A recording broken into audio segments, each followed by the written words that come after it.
For the last part of our Mr. Seahorse project, we're going to add some real texture to it, or something called tactile texture. So right now the seahorse looks like he has texture, but if you touch it, it's actually very smooth. So that is visual texture. We're going to add some tactile texture to our seahorse with some glue. So we're going to use the glue bottle to make yourself some seaweed and some coral.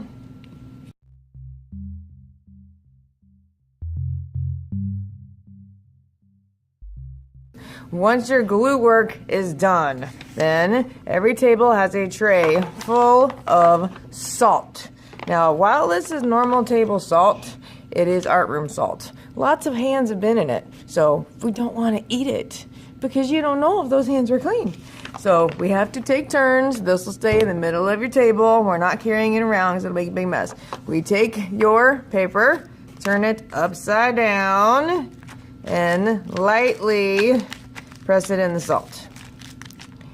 Then you want to pick it up and check and make sure that your glue has salt on it.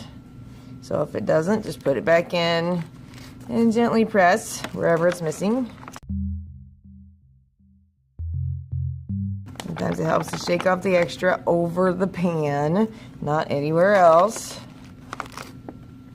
Okay, I checked and it looks like all of my seaweed and coral has salt. If you accidentally get some somewhere that you don't want because it lands in your glue mess or someone else's glue mess, you can just wipe it off. And you're probably wondering, why are we sticking a project with white glue into white salt? Well, that's because when you take salt and you take watercolor, they do a little trick. So I have a cup of water.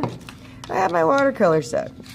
And if I get my brush really wet, make a very nice puddle in my paint, and then I gently touch the salt, the color spreads. I'm just barely tapping it, and the color is traveling all down my seaweed.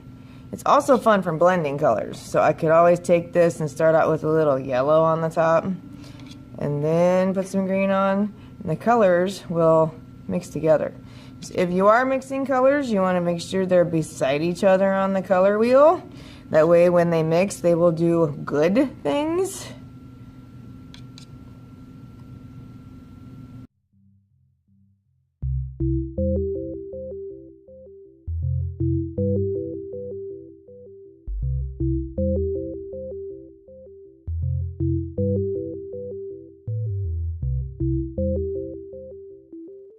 And last but not least, your seahorse needs an eye.